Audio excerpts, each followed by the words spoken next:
We covered the legislative session, this past one. We noticed that there were some aspects to it that were kind of strangely contentious this year. There was a lot of controversy surrounding House Joint Resolution 12, which stated that, quote, more study is needed on the issue of global warming and climate change. And originally the resolution had language that was pretty strong originally. It didn't end up being that way finally, but it used terminology like hoax, and that scientists who support global warming were riding a, quote, gravy train. So across the globe, 2009 was actually one of the warmest years on record.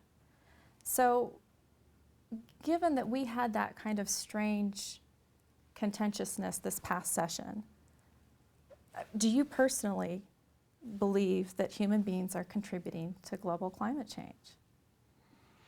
I believe that human beings do contribute to their environment, and in sometimes negative ways.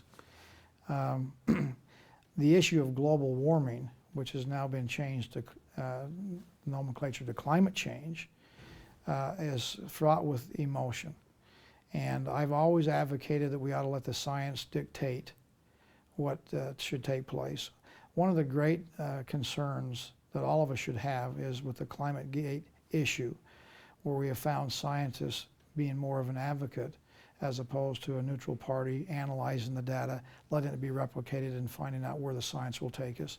I think that's the biggest concern. And you saw that bubble up in the legislature with people saying, hey, it's a hoax, because people have in fact been jimmying the numbers and not playing maybe as honestly as they could have been. We always believe that science is kind of neutral, and that all they do is analyze and give us the data, and then the policymakers decide what to do with it. That's why we proposed having, in fact, a climate change global warming summit, where we actually, for the first time, I believe, we're trying to bring people together on both sides of the issue, strong advocates for man-caused cataclysmic global warming, and those who said, you know, we may have some impact, but it is minimal, and most of the climate change and global warming occurs because of other issues outside of man's contribution. And I think that would have been a healthy debate. Unfortunately, we had a hard time getting people that were willing to participate, surprising to me. When you mention climate change, there's that sense of urgency. Does your administration feel that? Do you believe that there's an urgent need to address all of these things? Well, urgent need, it's hard for me to define what urgent need means. I have people that say, you know, they said this, we've missed the tipping point. If we didn't have it corrected by last July, you know, all was lost because of global warming. That seemed to be an exaggeration. I do know that the science would seem to indicate to us right now that if we shut down in America, all the coal-fired power plants, just because we want to save the planet and eliminate that kind of pollution that adds to global warming, based on the UN's own numbers and the IPCC, if we did that, over the next 100 years, all we would do would be reduce global warming by about 0.017% of centigrade. It's not much. And that's why I say we ought to, in fact, look at the cost to the benefit based on the science. You know, I think that there's an exaggeration that global warming is the impending doom that's going to happen next year. But that doesn't mean we ought not to be addressing it, that we ought not to be talking about it. I'm not afraid to sit down with scientists on all different points of view and different persuasions.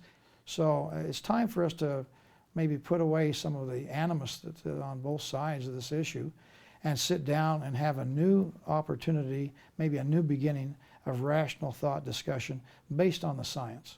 What do you propose that your administration could do to try to address this within the next, term that you would have? Well, I think it would be a fascinating discussion if we can get people to participate. Again, the surprise to me how hard it was to get people to come and, in fact, discuss.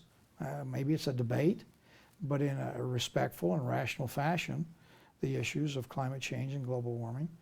But I think it would be interesting for the public to hear it. Clearly, based on the polls, the public right now was evenly divided. 50% believe that man is having an impact on climate change and global warming, in some kind of cataclysmic way, and 50% say we don't believe it. And whether that's just a reflection of the, I know that overall the world climate, depends on whose numbers you're looking at. We certainly have a lot of scientists out there saying the last decade has been cooler. And as you see, Utah, we had snow yesterday. Regardless of the global warming, climate change debate out there, which is fraught with emotion on all sides of the issue, it doesn't matter to me. I don't need a boogeyman to make me say we need to clean up the air, we need to protect our critical lands, we need to make sure that our water is not polluted, we need to protect the flora and fauna of what makes Utah beautiful and our country great.